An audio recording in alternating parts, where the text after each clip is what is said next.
Good evening and welcome to Mystery. I'm Vincent Price. Tonight, Sherlock Holmes finds that murder can be a very tricky business in the adventure of the Abbey Grange. Now, in another story, Holmes paraphrased Shakespeare to describe himself.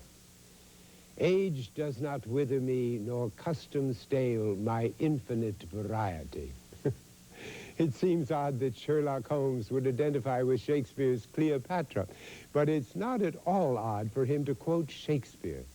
As a university man whose range of knowledge was outstanding, he was extremely familiar with the works of the bard and quoted from him all the time. In tonight's episode, Holmes bursts in upon his friend Watson and rouses him to action with, "Come, Watson, come, the game's afoot." Do you recognize that? Henry IV, Part 1, and Henry V. This famous line, which seems to epitomize all of the great detective's adventures, has become the most often quoted of Holmes's expressions. Of course, elementary, my dear Watson, is quoted more often, but as we've mentioned before, Sir Arthur Conan Doyle's Holmes never actually said that. Twelfth Night seems to have been his favorite Shakespearean play, or at least the one he referred to most often. In The Empty House, when Holmes surprised the treacherous Colonel Moran, he remarked, "Journeys end in lovers' meeting." It's a passage which might also apply to tonight's story, the adventure of the Abbey Grange. Vox populi, vox Dei. Well, I guess that tells us something about Holmes's attitude towards the legal system of justice in his day. He remarked tonight that once or twice in his career, he'd done more real harm by his discovery of the criminal than the criminal had ever done by his crime.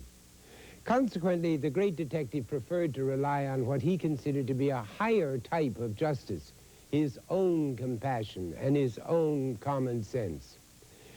Holmes did not study law.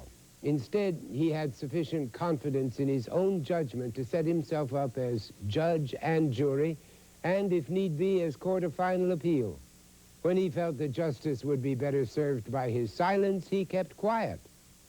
In no fewer than 10 of the Watson-reported cases does he commit the crime known as misprision of felony.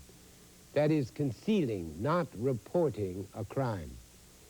In the adventure of the Blue Carbuncle, you remember as soon as Holmes had recovered Lady Morcar's missing jewel, he was ready to let the matter of punishment drop.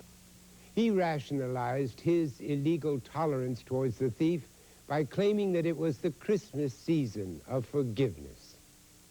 He reminded Watson, "I am not retained by the police to supply their deficiencies."